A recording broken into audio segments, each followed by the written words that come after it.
함께하며 여러분의 내일을 응원합니다. 성공을 부르는 좋은 습관, 성공예감 이대호입니다.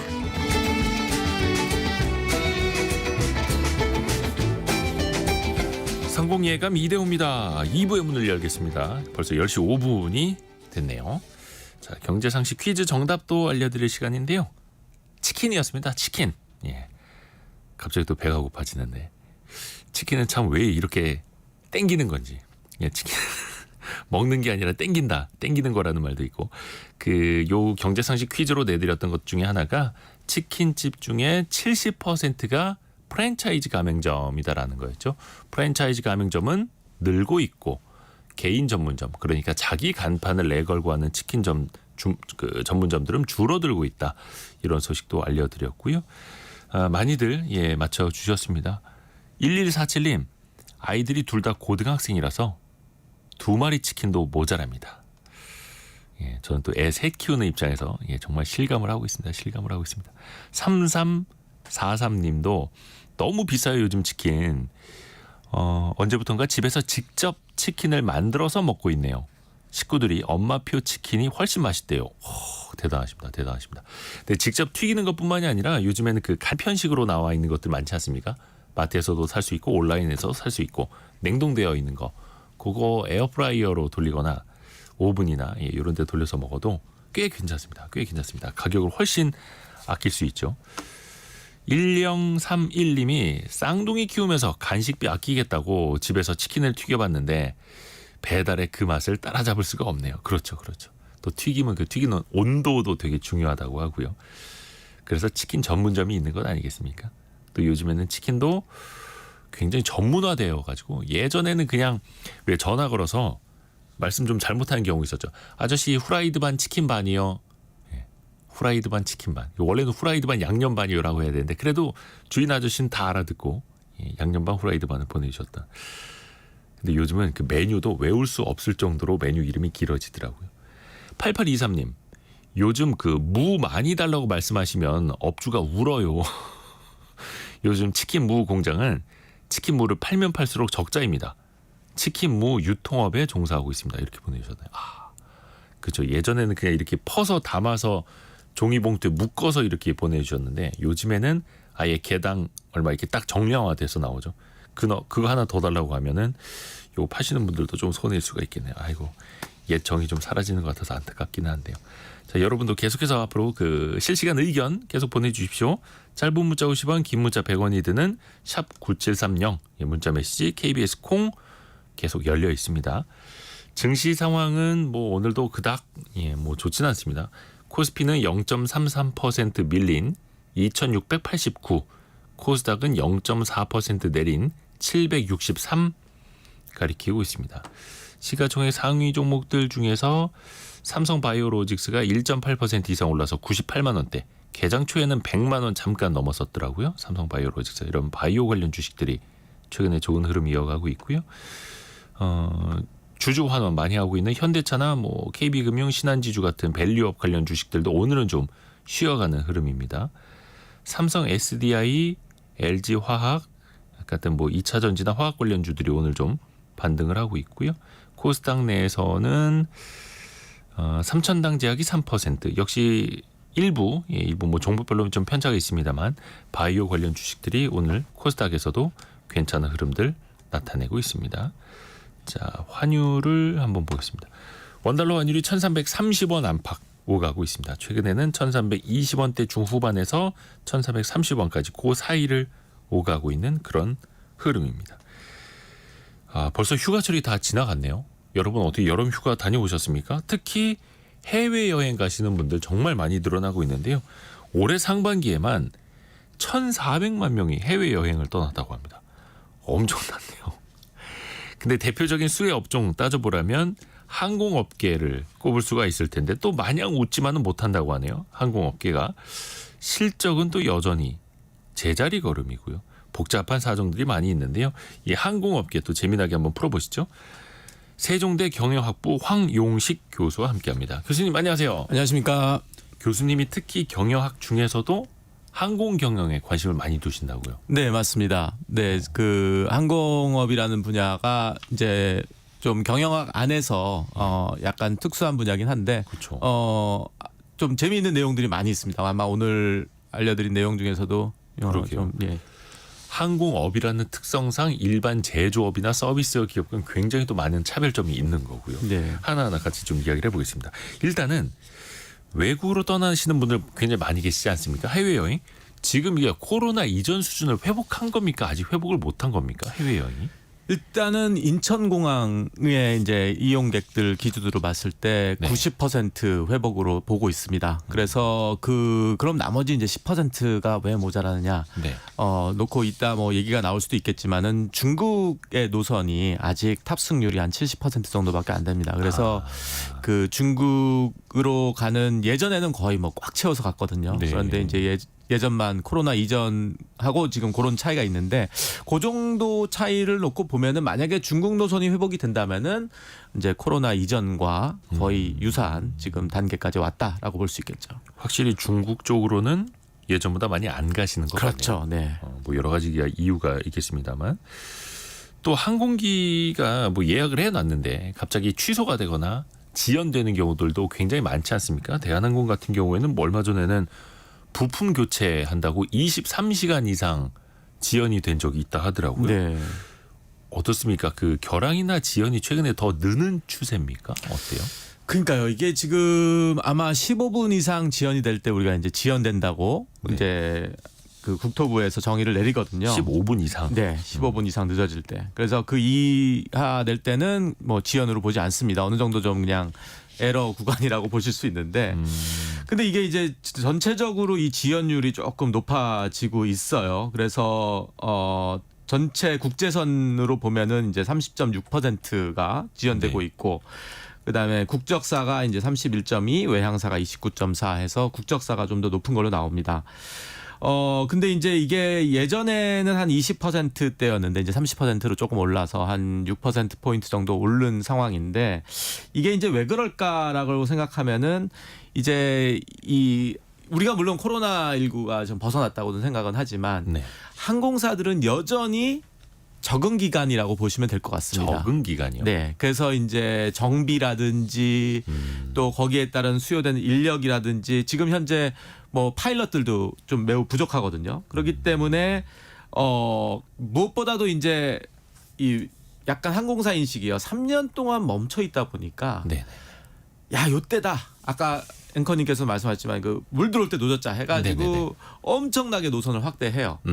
근데 이제 이 대형 항공사들 같은 경우는 이제 예비기라고 해가지고 사전에 이제 혹시라도 문제가 생겼을 때 대체할 수 있는 대체기들이 좀 어느 정도 마련이 돼 있는데 저비용 항공사들 같은 경우는 그런 좀 예비기 보유 역량이 좀 아직 안 됩니다. 아하. 그런데도 이제 무리하게 노선들을 많이 늘리다 보니까 거기에 따른 어떤 뭐 지연되는 요소들도 많이 있고요. 근데 공급이 이제 갑자기 확 늘어나면서 그렇죠. 그래서 예비기 도입하는데 한 1,000억 원 정도 드니까 이 비용을 가장 최우선하는 이제 저비용 항공사들 같은 경우도 이제 좀 문제가 되는데 또 이제 오늘 아침에도 제가 얼뜻 봤는데 이제 대한항공 같은 경우 이제 정비 문제로 조금 문제가 된 그게 나오더라고요. 그래서 보니까 이거는 이제 정비 인력의 부족도 있거든요. 이것은 이제 대형 항공사, 저비용 항공사와 상관없이 이제 문제가 되는 겁니다. 그래서 결론적으로 이 갑자기 늘어난 수요를 공급하지 못하는 항공사들이 애써 대외적으로 얘기는 못하고 네네. 지금 이런 문제들이 소소하게 계속 일어나고 있는 거예요. 근데 이게 우리뿐만이 아니라 전 글로벌적인 현상이라고 보시면 되겠습니다. 아하. 물 들어올 때 노젓자. 그러니까 항공업계에서는 이제 바람 불 때 날개를 펴자. 그렇습니다. 이렇게 많이 좋은 항공편을 이제 표현이십니다. 투입을 네. 했는데 네. 실질적인 역량이나 여력은 못 따라가고 있고 그렇죠. 그러다 보니까 뭐 지연도 생기고 문제도 생기고 네. 어제 저녁에도 그 제주공항에서 대한항공 항공기 그 뭐 바퀴 문제 때문에 그렇죠. 예. 제주공항에 2시간 넘게 이제 이용이 지금 불가능했었다. 그래서 또 많은 사람들이 불편을 겪었던 그런 일도 있었던 거고요. 네. 국제선에서 가장 많이 그 지연되는 항공사 보니까 에어서울, 이스타항공, 제주항공 순이었다라고 하더라고요. 이들의 공통점은 이제 저비용 항공사라는 건데 네. 저비용 항공사라고 해서 뭐 색안경을 끼고 볼 거는 아니겠습니다만 어떤 구조적인 요인이 있습니까?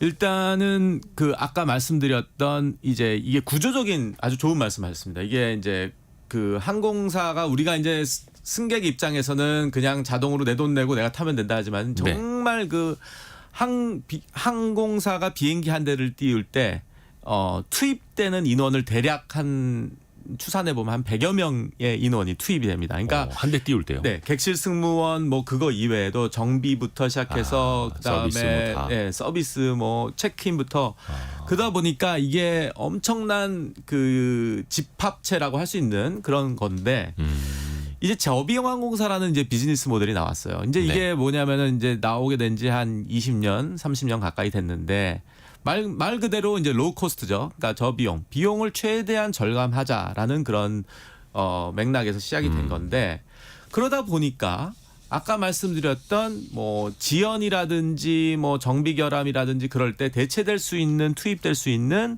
비행기가 준비가 돼야 되는데 그거를 대부분 자체 보유하고 있는 게 아니라 리스 운용을 합니다. 빌려서. 네, 빌려서. 그러다 보니까 그거에 대한 리스 운용비도 되고 요즘같이 고환율 때는 달러로 지급해야 되고 이런 여러 가지 문제 때문에 최대한 적은 대수로 운영을 하다 보니까 네.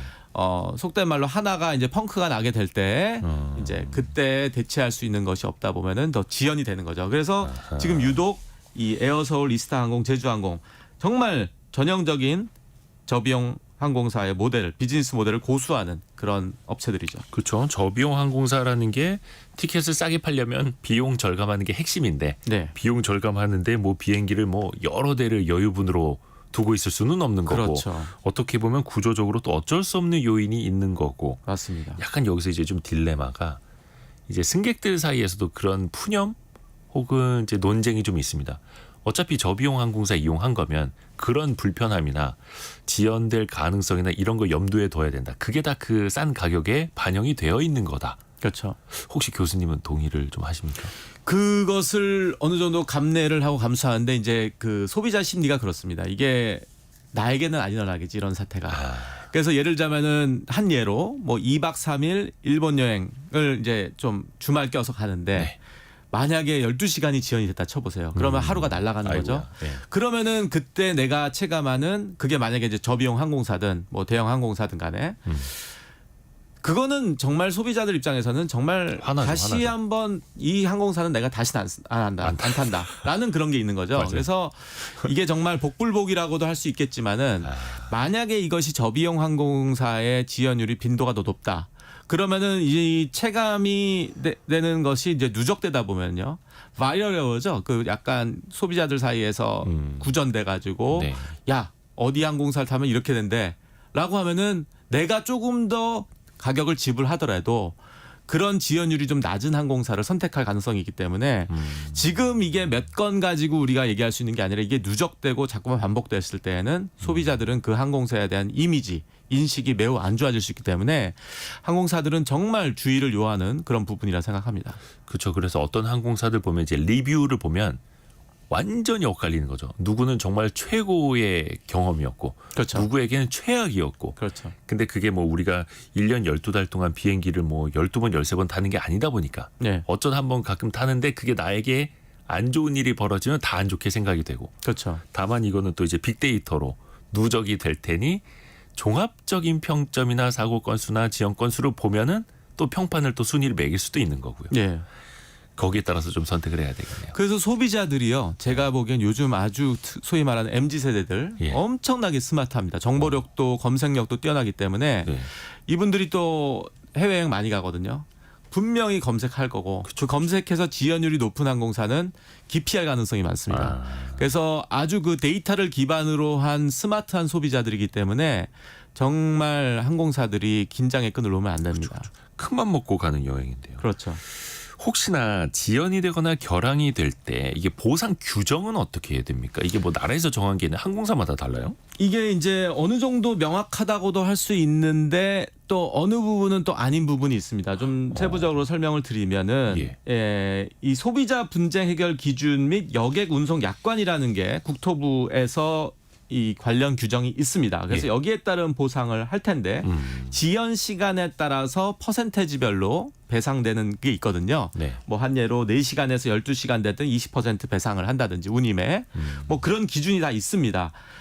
소비자들은 잘 모르죠. 근데 이런 것들을 스마트 쇼퍼들은 반드시 요거를 또 체크하시는 분들이 있는데 그럼에도 불구하고 이제 항공사들이 앵커님도 아시겠지만은 우리나라 항공사들의 서비스는 정말 타의 추종을 불허할 정도로 글로벌 수준입니다. 그쵸, 그쵸. 그래서 글로벌 랭킹에 늘 상위권에 있기 때문에 외국 항공사들은 만약에 이런 규정이 있으면 그거에 따라서 그렇게 딱 뭐 액수만큼 배정을 한다든지 하는데 약간 우리나라 항공사들은 약간 도의적 책임이 있다. 그래서 뭐 바우처를 더 준다든지 호텔을 제공한다든지 그래서 뭐 외국 공항 가면은 막 그 뭐죠 의자에 막 넓어져서 쓰러져 계신 분들 많잖아요. 네네네, 그분들 그렇죠. 같은 경우 이런 호텔이 제공이 안 되는 거예요. 아하. 근데 우리나라 항공사들은 그런 것들에 대한 어떤 보상 체계는 어느 정도 좀 돼 있는데 아하. 이게 이제 문제가 뭐냐면은 이게 어떤 매뉴얼화되고 일관성 있게 되는 게 아니라 항공사마다 다 다릅니다 또. 그러니까 예를 들자면 소비자들 입장에서는 내가 예전에 뭐 들었는데 이 항공사는 이렇게 나한테 해주는데 왜 여기는 나한테 안 해줘? 라고 하면서 이제 불만을 표시할 수 있기 때문에 아예 안 해주거나 다 해주거나 그런 매뉴얼 기준이 없는 것이 좀 현실인 거죠. 그러네요. 그래서 또 차별당했다고 생각할 수도 있는 그렇죠. 거고 뭐 가장 좋은 거는 애초에 이런 지연이나 결항이 생기지 않도록 관리를 하는 게 중요할 텐데요. 그거는 또 이제 구조적으로 준비가 되어 있어야 되는 걸 테고요. 최근에 그 뉴스를 보면 난기류 만났다는 것들 해서 난기류 때문에 비행기가 크게 요동을 치거나 아니면 순간적으로 몇십 미터를 이제 급하강했다. 이런 것들 많이 나타나지 않습니까? 네. 이게 뭐 단순히 그 이상기후라고 표현을 하면 되는 건지 왜 이렇게 많이 난기류가 일어날까요? 그 전문 용어가 있습니다. 이거를 예. 그 정말 뭐 이 용어가 참 재미있는 게 청천난류라고 합니다. 그래서 Clear Air Turbulence라고 하는데 청천벽력이 아니라 그렇습니다. 그래서 청천난류. 청천벽력 같은 상황이 저 바로 청천난류인데요. 이게 갑자기 이제 뭐 급강하를 하는 거죠 비행기가. 근데 이것이 이제 어느 정도 우리가 이제 그 기자님께서도 비행기 이제 탑승하면서 이제 터뷸런스 있거나 예. 할 때 이제 기장이 먼저 예고를 하잖아요. 그러면은 뭐 갑자기 뭐 난기류 기내 예상되니? 서비스를 뭐 정리하고 막 시트벨트 매고 막 그러잖아요. 예. 근데 이거는 갑자기 일어난 상황이다 보니까 예. 예를 들자면은 뭐 음식을 서빙하고 있거나 카트가 있는 상황에서 갑자기 되는 거라서 부상을 당하고 그다음에 이제 승객들 중에서 시트벨트 안 하시고 안전벨트 안 매신 분들은 이제 부상을 당하는 상황이 올 수도 있는. 천장에 부딪히기도 예. 하고. 그래서 이게 좀 기후의 이제 온난화로 인해서 갑자기 이 비행기가 이제 아까 청천이라고 말씀드렸는데 구름이 없는 맑은 지역의 이제 대륙권 상부의 제트 스트림을 이제 만났을 때 이제 강력한 난류로 비행기가 이제 급강하는 상황이라서 이게 지금 이제 왜 이럴까? 최근에 들어서 더 잦아졌는데 지구 온난화라는 이제 얘기들이 많이 있죠. 그래서 결국에는 이것이 예전에는 이제 기온이 급상승하는 효과가 커질 때 더 심해진다고 하니까 그래서 결국에는 이 글로벌 워밍이 모든 영역에서 지금 우리의 그 일상생활에 침범하고 있다라고 해도 과언이 아니겠습니다. 근데 이거는 이제 안전의 문제고 특히 비행기니까 이게 사실 조금만 흔들려도 사람 입장에서는 이거 어떻게 되는 거 아니야? 큰일 나는 거 아니야? 나 죽으면 어떡하지? 이 생각을 하게 되거든요. 그렇죠. 이게 실제 추락으로 이어질 가능성도 있을까요? 조심스럽게 살펴보잖아요. 그래서 이게 더 유명해지게 된 계기가 이제 사망 사고가 있었죠. 그래서 지난 5월이었죠. 싱가포르 항공이 영국에서 이제 싱가포르 향하다가 난기류를 만났는데 승객 한 분이 사망을 했습니다. 그러니까 안전벨트를 안 베고 있어서 이제 부딪혀서. 그 이분은 이제 심장마비인데 부상 경우가 또 있었어요. 그러니까 지난 4일 날 몽골 울란바토르를 향하는 대한항공 항공기 같은 경우 텐진 공항 쪽 지나가다 난기류 만나서 예. 그때 이제 승객들 많이 놀라셨다고 하더라고요. 기내식을 제공하던 중이었는데 음식과 음료가 막 다 튀고 천장으로 뭐 하고 아수라장이 됐다고 해서 그 아마 기자님께서도 사진 보셨겠지만은 그 정말 난리도 아니었던 것 같습니다. 그렇죠. 네. 아니 그러면 그래서 근데 물론 이게 뭐 추락까지 이어질 가능성은 없는 거고 단순히 난기류 때문이라면 뭐 정부에서도 얼마 전에 그 비행기 내에서 뜨거운 물 부어서 먹는 컵라면 같은 거 이제 제공을 중단하라거나 뭐 이건 뭐 권고라고는 하는데 요거는 어떻게 괜찮은 방안입니까? 어쩔 수 없는 겁니까? 그러니까 이게 정말 저도 항공업을 그 연구하면서 컵라면 얘기를 할 줄은 몰랐습니다. 예. 근데 아마 그것도 정부에서. 그렇죠. 예. 그래서 국토부가 예. 컵라면 금지령 내렸는데 이게 이제 금지가 아니라 이제 권고 사항입니다. 예. 권고 사항. 근데 그렇죠. 뭐 법으로 컵라면을 그렇죠. 제공하면 안 된다 이렇게 할 수는 없죠, 사실. 예. 그래서 결국에는 이게 좀 여기서 대형 항공사와 이제 저비용 항공사가 갈려요. 이제 어떻게 갈리냐면은 대형 항공사 입장에서는 모든 어떤 제공되는 게 이제 무료로 많이 제공되다 네네. 보니까 이거를 이제 딱 그래 바로 이거네 하고 좀 비용 절감 차원에서 해서 이제 바로 그냥 안 하는 걸로 하고 안 주면 비용도 절감되고 좋네. 그렇죠. 그런데 이제 비즈니스 클래스에서도 준다고 하니까 이건 또 난리가 난 거죠. 그래서 이코노미에서는 또 안 주는데 비즈니스는 주냐 차별이냐 그래가지고 난리가 났는데 저비용 항공사 LCC는 또 갈립니다. 이분들은 돈을 받고 이제 파는 거거든요. 거의 물 하나도 돈 내고 사 먹어야 되죠. 그렇죠. 그래서 제가 이번에 알게 된 사실인데 LCC에서 라면의 그 매출이 전체 기내 제공되는 매출의 20%에서 30%가 된다고 합니다. 그만큼 그래요? 그 저비용 항공사에서 라면을 오더하시는 분들이 많으신 거예요.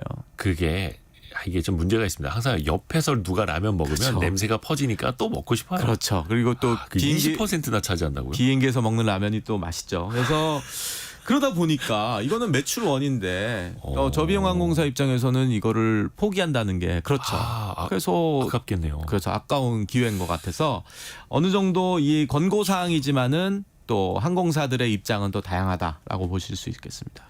그러네요. 이거 뭐 기내에서 제공 혹은 판매하는 컵라면 하나에 따라서도 회사마다 입장이 이렇게 갈리고 네. 이게 또 재미난 이슈가 되네요. 근데 이게 또 웃을 수만은 없는 게 사고로 이어질 수 있으니까 뜨거운 물 부었는데 그게 또 그렇죠. 이렇게 튀면 또 안 되니까요. 항공업계 실적하고 여행 수지 좀 이야기를 좀 해볼게요. 우리나라 상반기 여행 수지 적자가 65억 달러, 약 8조 6천억 원에 달한다고 합니다. 우리나라가 거의 무역 수지는 만년 적자 아닙니까? 네. 또 6년 만에 최대 수치라고 하고요. 왜 갈수록 이 여행 수지 적자는 커져만 갈까요? 이게 이제 단순하게 생각하시면 이제 우리 국민이 해외에는 많이 나가고 또 해외 지출하는 액수는 많은데 네. 국내로 들어오는 외국인들, 인바운드 외국인들은 생각보다 돈을 안 쓰거나 또 이 인원수 면에서는 적게 되는 거죠. 그래서 결국에는 예전에보다 더 이 외국인들의 소비가 개별 여행객이 많아졌는데 이건 이제 여행이나 그쪽에 종사하시는 분들이 더 잘 아시는데 개별 여행객들이 생각보다 이 소비 패턴이 좀 더 그 단체 관광객보다 적다고 하더라고요. 그래서 제가 이게 좀 저도 좀 봐야 될 부분인데 어쨌든 이게 이제 되게 저는 재밌는 현상을 본 게요. 네. 이제 다른 뭐 앵커님도 많이 뭐 경제 지표나 내수 뭐 소비 뭐 그런 것들 네. 보면은 많이들 이제 지출을 꺼리시잖아요. 요즘 내수 상황 너무 안 좋죠. 그렇죠. 내수 안 좋고 폐업하시는 뭐 자영업자도 많고. 많죠.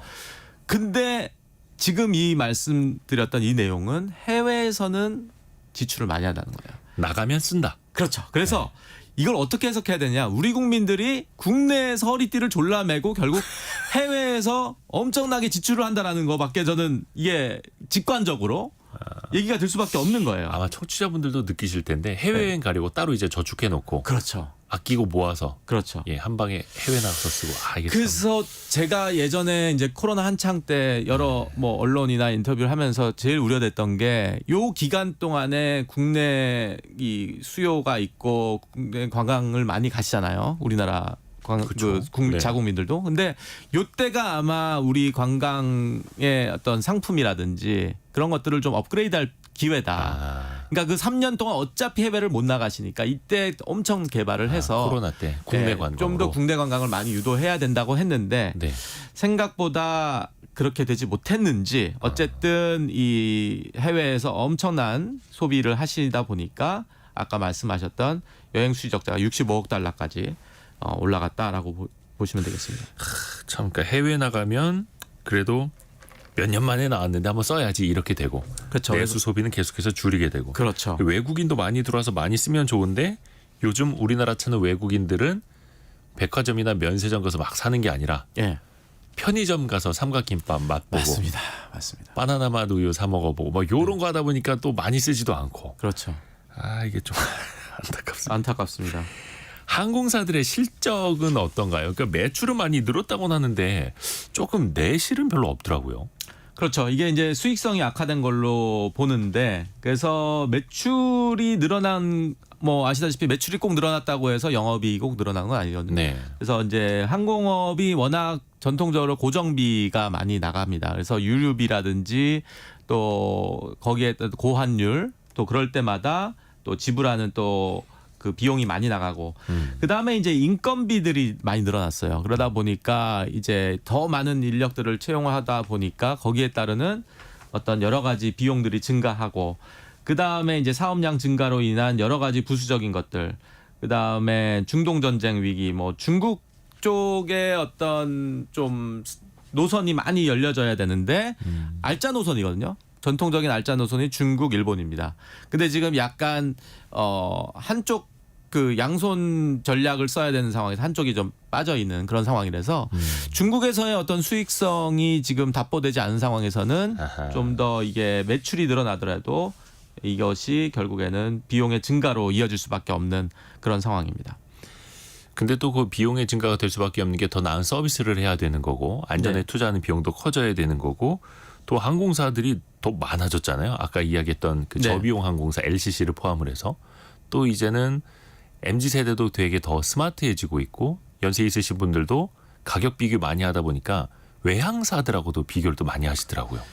그렇죠. 그래서 외항사가 이제 제가 이 아마 항공업에 대해서 국내 항공 많은 우려를 할 때 제가 늘 얘기했던 게 외항사들의 경쟁에 대해서 우리가 예. 촉각을 가져야 된다. 그래서 실제로 지금 외항사 중에서 아랍에미레이트라든지 그쪽 중동 지역에 있는 항공사들이 엄청나게 물량 투입을 하고 있거든요.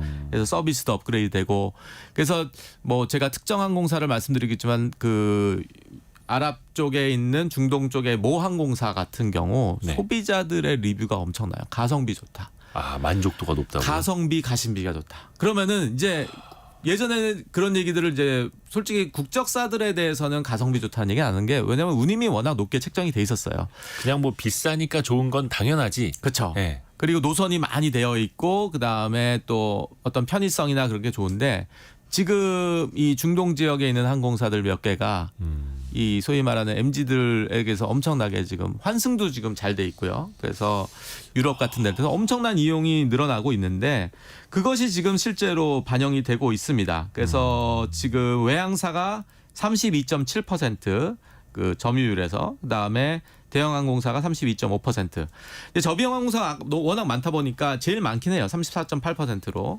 근데 이제 지금 보니까 평소에 대한민국 시장에 관심이 없던 뭐 호주, 스위스, 독일 이런 외항사들이 계속 지금 노선을 늘려가고 있습니다.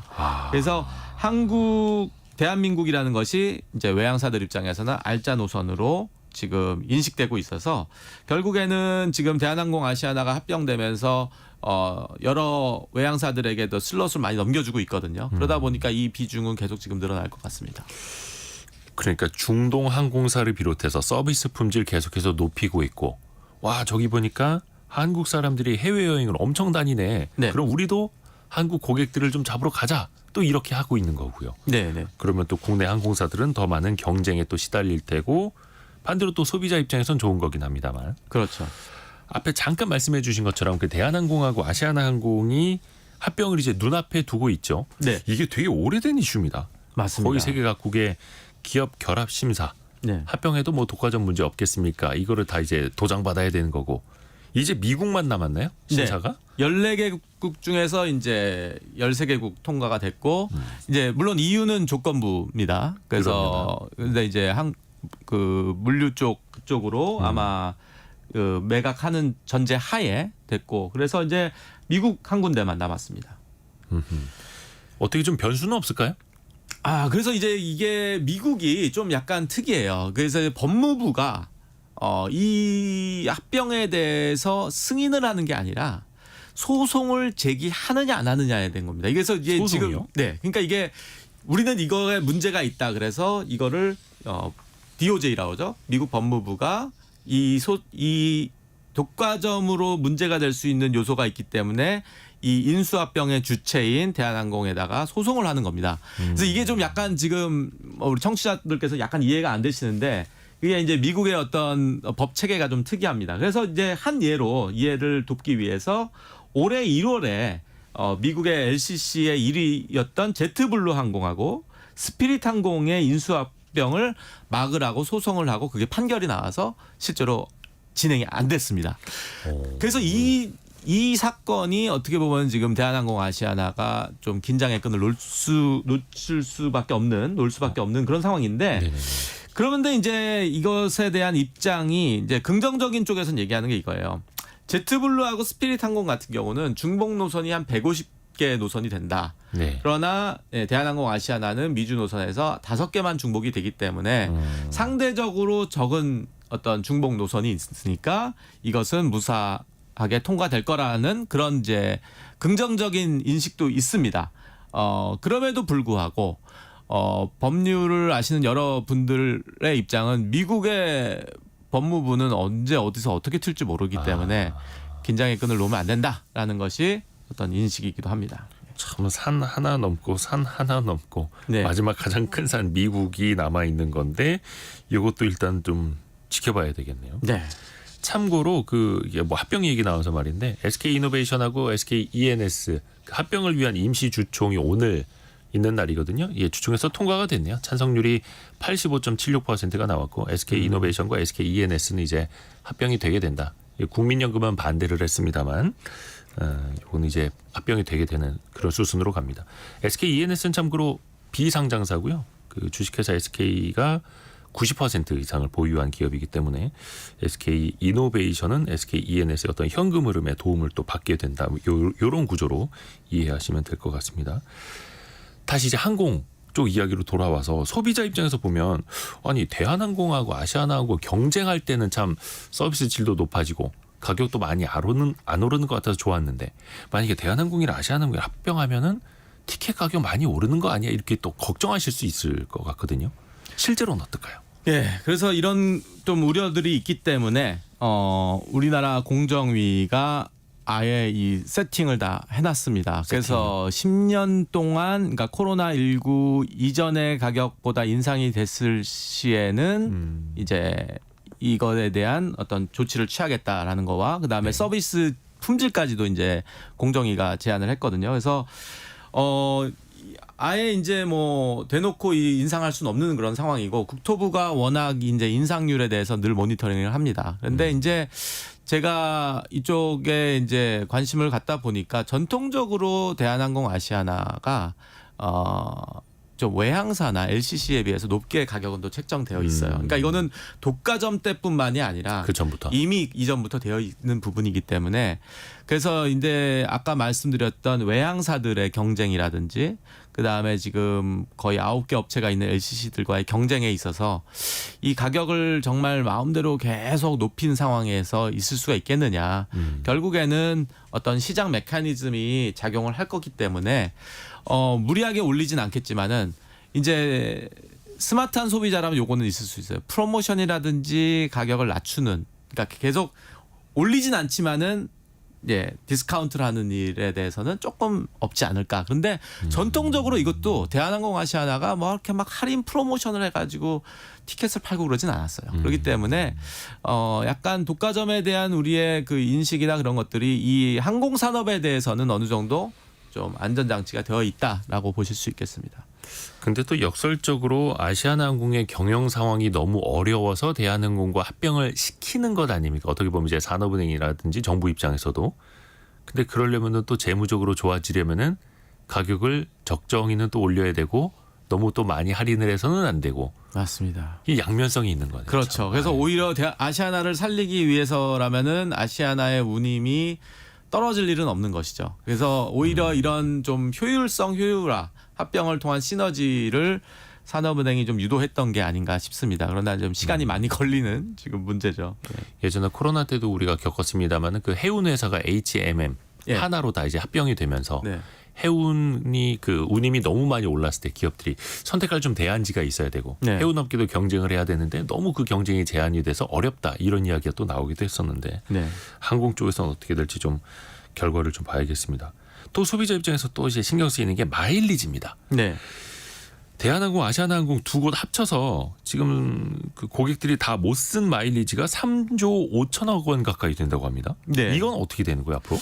그러니까요. 이제 이거를 항공사 입장에서도 이것을 어떻게든 좀 소진해야 되는 그런 상황입니다. 왜냐하면은 이거를 이제 이연 수익이라는 개념이 있는데요. 네. 이연 수익이라는 거는 이제 이 최초 매출 거래 시점에서 이 마일리지 금액을 수익으로 환산하지 않고 이제 부채로 보거든요. 그렇기 그러니까 때문에 항공사에게는 빚이죠. 그렇죠. 빚입니다. 고객들이 언젠간 쓸 것 같은. 그렇죠. 예, 그래서 그런 이것이 만약에 써질 때는 이제 수익으로 잡히기 때문에 어떤 회계장부 상에서는 이것이 오히려 소비자들이 많은 선택지를 줘서 아니면은 이제 이 이코노미 뭐 무료 그 클래스를 뭐 비즈니스 업그레이드 한다든지 마일리지를 소진할 수 있게끔 장려를 하는 것이 어떻게 보면은 좀 더 유리할 수 있습니다. 근데 이 대목에서 항상 불만이 나올 수밖에 없는 게 마일리지로 구할 수 있는 티켓이 너무 없다. 예. 이 거의 티켓 전쟁 아닙니까? 마일리지를 사용해서 예매를 한다라는 게. 그렇죠. 이거 구조적으로 좀 달라져야 될 텐데. 그래서 이거를 좀 더 늘려야 된다고 저도 생각을 하고 있고, 네. 예, 저도 소비자 입장에서 늘 이 마일리지를 사용하려고 그러면은 쓸 수가 없는 상황이에요. 그래서 아마 이 일부 항공사들은 이제 마일리지의 사용처를 좀 더 이렇게 증대해서 네. 뭐 쇼핑도 할 수 있고, 뭐 그럴 수 있게끔 좀 뭐 호텔을 예약한다든지. 그래서 꼭 항공사 좌석뿐만이 아니라 다양하게 좀 여행 관련 상품으로 쓸 수 있게끔 확대해야 될 필요가 있다고 생각합니다. 그러니까 국내 호텔이라든지 국내 면세점이나 뭐 마트, 백화점에서 쓸 수 있게끔은 되어 있는데 예. 뭐 미술관도 마찬가지고. 근데 이거 마일리지 이제 현금으로 환산해 보면 네. 조금 이제 비싸긴 하더라고요. 그렇죠. 그렇죠. 좀 약간 이제 손해 보는 느낌이 들면서. 그렇죠. 예. 그래서 또 아까워서 못 쓰게 되고. 그렇죠. 아, 쉽지 않네요. 또 하나가 그 LCC들 아시아나항공이랑 대한항공의 자회사 개념으로 있는 곳이 진에어가 있고 네. 에어서울, 에어부산도 있지 않습니까? 네. 이 3, 4는 그럼 어떻게 되는 거예요? 그래서 이제 메가 LCC라는 얘기가 나오는 게 이 3사가 합치게 되면은 전체 LCC에서 42%를 차지하게 됩니다. 그러다 보니까 이제 절반이 LCC 업계의 이제 강자가 되는 거죠. 그래서 큰 메가 LCC라는 얘기가 나오는 건데 결국에는 이런 기재와 어떤 다양성. 그러니까 이제 이 LCC가요. 보면은 기재도 많아야 되고 일단은 이 합치게 되면 57대가 됩니다. 그러면 오. 절대적으로 제일 많고요. 그 다음에 기종도 좀 다양합니다. 그래서 뭐 그 에어버스라든지 보잉의 다양한 기재를 보유하게 되기 때문에 한마디로 이제 이 전체적으로 이 다양한 기재를 갖고 있다라는 거는 여러 노선을 확대할 수 있는 부분도 있거든요. 그래서 그리고 이제 이런 이 규모가 커지다 보니까 앞으로 뭐 아까 말씀드렸던 LCC에 좀 부족했던 부분 뭐 정비라든지 그다음에 자체기를 보유하는 역량이라든지 그런 것들에서 다 투입될 수 있는 자본이 생기는 거예요. 그렇기 때문에 지금 다른 LCC 업체들 뭐 그 제주항공이라든지 뭐 티웨이라든지 이런 업체들이 긴장을 하고 있습니다. 그래서 이 메가 LCC의 탄생에 대해서 다른 경쟁사들은 그렇게 탐탁하게 보지는 않고 있다. 그러겠네요. 볼 수 있겠습니다. 대한항공, 아시아나항공이 합병하는 것도 이제 메가톤급인데 LCC 중에서 진에어, 에어서울, 에어부산이 만약에 이제 합병을 하게 되면은 또 다른 LCC 항공사들한테도 위협이 엄청나게 되는 거네요. 그렇죠. 오호.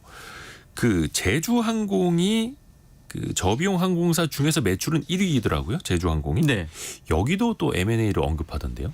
그렇죠. 그러다 보니까 이제 아까 말씀드렸던 메가 LCC 탄생의 긴장의 끈을 놓지 않는 게 제주항공입니다. 그래서 업계의 일이다 보니까 본인들도 규모를 키워야 되거든요. 몸집을 키우기 위해서는 결국에는 M&A밖에 없는데 그래서 지금 현재 시장에 나와 있는 가능성이 있는 매물로 나올 가능성이 있는 데가 이제 에어프레미아하고 이스타입니다. 왜 이 두 항공사를 지목하느냐?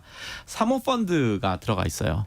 그래서 에어프레미아 같은 JC 파트너스, 이스타는 VIG 파트너스인데 사모펀드의 목표는 어떻게든 단기적으로 운영을 하고 시세 차익을 만들어서 누군가에게 매각하는 거거든요. 그렇죠. 그렇기 때문에 조만간에 매물로 나올 가능성이 있다. 그래서 제주항공은 과거에 계속 이런 그 매물 나오는 거에 좀 한번 몇 번씩 이렇게 트라이를 입찰에 참여한 적이 있어서 여기가 애경그룹. 그렇죠. 그죠? 네. 근데 또 항공사가 이제 저비용 항공사가 굉장히 많아졌었고 업계의 구조 조정이 어떻게 보면 지금 이제 진행이 되는 그런 과정 한가운데 있는 거네요. 네, 맞습니다. 티웨이 항공이 유럽 노선도 시작을 했죠. 그렇죠. 지금 뭐 유럽 노선을 양도받은 것도 있고 이제 앞으로 이 대한항공 아시아나의 어떻게 보면은 최대 수혜자다라는 얘기가 있습니다. 왜냐하면은 이제 그 중복 노선에 대해서 누군가에게 양도하는데 국적사들 중에서 티웨이가 지목이 됐죠. 그래서 이 티웨이가 이제 이 약간 비즈니스 모델을 바꿨어요. 최근에 중장거리로 우리 단거리 중심에서 중장거리로 뛰겠다라고 해서 야심차게 이제 전체적인 어떤 비즈니스 모델을 바꾸는데 그만큼 어떤 비용이 많이 늘어났습니다. 그래서 마케팅이나 홍보 비용이나 그런 것들 때문에 전체적으로 좀 재무 실적에서 조금 어려움을 보이는 그런 부분이 있습니다. 장거리 노선을 운항 시작한다고 해서 바로 다 돈이 되는 거는 아니고 그렇죠. 요게 진짜 수익이 될지는 좀 더 봐야 되는 거네요. 맞습니다. 아하. 그러면 사람들 입장에서는 그 LCC 저비용 항공사가 장거리 노선, 유럽 노선까지 가면은 어떻게 이용들을 많이 할까요?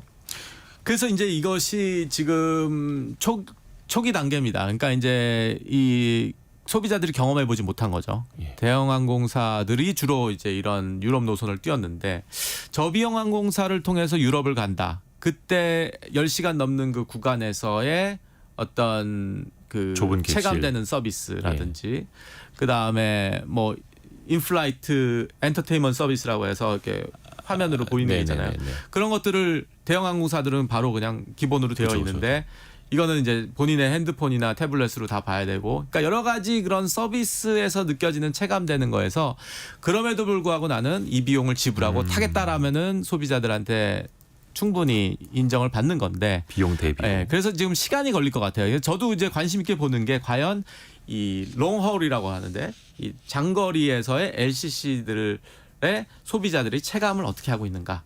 그거에 대한 제가 보기엔 후속 연구가 많이 필요할 것 같고 아하. 아주 재미있는 연구 결과가 나올 것 같습니다. 저비용 항공사 타고 10시간 이상 장거리 노선을 다녀오신 분들의 이야기를 또 계속 들어봐야겠네요. 네, 맞습니다. 오늘 재밌게 들었습니다. 세종대 경영학부 황용식 교수였습니다. 고맙습니다. 네, 감사합니다. 라디오 정보센터 다녀옵니다. 어젯밤 제주공항에서 이륙하던 대한항공 여객기가 고장으로 멈춰서 활주로가 2시간 넘게 폐쇄되면서 항공기 20여 편이 결항 또는 지연 운항했습니다. 올해 상반기 전업카드사 8곳의 당기순이익은 1조 4,990억 원으로 1년 전보다 822억 원, 5.8% 늘어난 것으로 나타났습니다. 미국 연방정보당국이 76억 달러, 우리 돈 약 10조 원 규모의 현대자동차 조지아주 전기차 공장에 대한 환경허가를 재검토하기로 했다고 AP통신이 보도했습니다.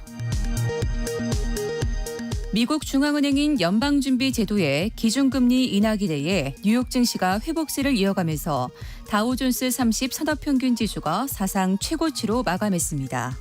지금까지 라디오 정보센터 뉴스 정한나였습니다.